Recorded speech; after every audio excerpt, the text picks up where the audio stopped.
Taste the Daily. மழை வெள்ளத்தால் பாதிக்கப்பட்ட பயிர்களுக்கு உரிய இழப்பீடு வழங்க வேண்டும் என தமிழகத்தில் பல்வேறு மாவட்ட விவசாயிகள் விடியா திமுக அரசுக்கு கோரிக்கை விடுத்துள்ளனர்.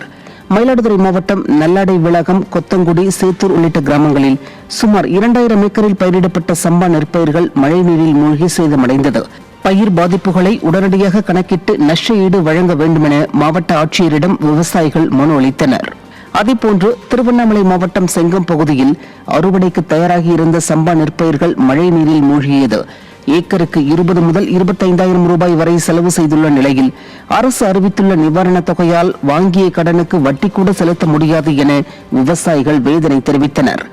மக்கள் விரோத ஸ்டாலின் அரசு முறையாக மராமத்து பணிகளை மேற்கொள்ளாததால் விளை நிலங்கள் பாதிக்கப்பட்டுள்ள நிலையில் உரிய இழப்பீடு வழங்க அரசுக்கு விவசாயிகள் கோரிக்கை விடுத்துள்ளனர். விருதுநகர் மாவட்டம் திருச்சுழி அருகே சுமார் 2000 ஏக்கரில் பயிரிடப்பட்டிருந்த பயிர்கள் மழை வெள்ளத்தில் அடித்துச் செல்லப்பட்டதால் விவசாயிகள் வேதனையடைந்துள்ளனர். திருச்சுழி அருகே வடக்கிணத்தம் கிராமத்தில் பயிரிடப்பட்டிருந்த மிளகாய், மல்லி, வெங்காயம், உளுந்து, மக்காச்சோளம், பருத்தி, கம்பு, சோளம் போன்ற பயிர்கள் இருந்த சுவடே தெரியாமல் வெள்ளத்தில் அடித்துச் செல்லப்பட்டது. கஞ்சம்பட்டி கண்மாயில் உடைப்பு ஏற்பட்டு விளைநிலத்தில் வெள்ள நீர் புகுந்து பயிர்கள் நாசமானது. ஏக்கருக்கு சுமார் 40 முதல் 50,000 ரூபாய் வரை செலவு செய்த விவசாயிகள் கடும் நஷ்டத்தை சந்தித்துள்ளனர். அரசு உரிய இழப்பீடு வழங்காத பட்சத்தில் தற்கொலை செய்வதை தவிர வேறு வழியில்லை என விவசாயிகள் கண்ணீர் மல்க தெரிவித்தனர். முறையாக மராமத்து பணிகளை மேற்கொள்ளாத ஸ்டாலின் அரசு வெள்ள சேதத்திற்கு பொறுப்பேற்று உரிய இழப்பீட்டை வழங்க வேண்டும் என விவசாயிகள் வலியுறுத்துகின்றனர். 2 டிராக்டருக்கும் டீ வெட்டர் நிலைமை இல்லாம இருக்கு. இந்த நிலைமை இல்லாம நம்ம புத்தி சேரம் போல இருக்கு.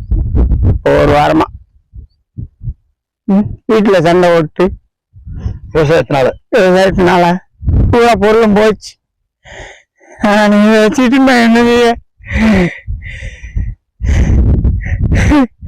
குடும்பத்தோட சண்டை ஓடிக்கிட்டு விவசாயம் ரொம்ப சிவகங்கை மாவட்டம் திருப்பத்தூரில் சாலை அமைக்க கோரி தேங்கிய தண்ணீரில் நாற்று நட்டு பொதுமக்கள் நூதன போராட்டம் மேற்கொண்டனர். திருப்பத்தூர் நாகராஜன் நகர் 4வது வீதியில் சாலை வசதி இல்லாததால் மழை நீருடன் கழிவுநீர் கலந்து சேரும் சகதியுமாக காட்சியளிக்கிறது. கடந்த சில நாட்களாக பெய்த தொடர் மழையில் தண்ணீர் தேங்கியிருப்பதால் தொற்றுநோய் பரவும் அபாயமும் ஏற்பட்டுள்ளது. இதனால் சாலை வசதி செய்து தரக்கோரி அப்பகுதி மக்கள் தேங்கி கிடக்கும் மழை நீரில் நாற்று நட்டு போராட்டத்தில் ஈடுபட்டனர்.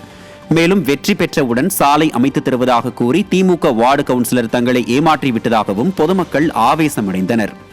புண்ணு ஆறுறதுக்காக நாங்கள் ஹாஸ்பிட்டல் போகிறோம். இந்த மழையில் நாங்கள் திருப்பி அவளுக்கு புண்ணு வந்துடும். அவளுக்கு உடம்புக்கு சுகம் இல்லாமல் இருக்குது.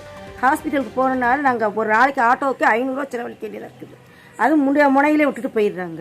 ரொம்ப கஷ்டமாக இருக்குது. இப்போ டெங்கு காய்ச்சல் வருது. வடிகால் தண்ணியை வடியாமல் ரொம்ப சிரமமாக இருக்குது. தண்ணி மழை பெஞ்சாவே வீட்டை விட்டு வெளியே வர முடியலை.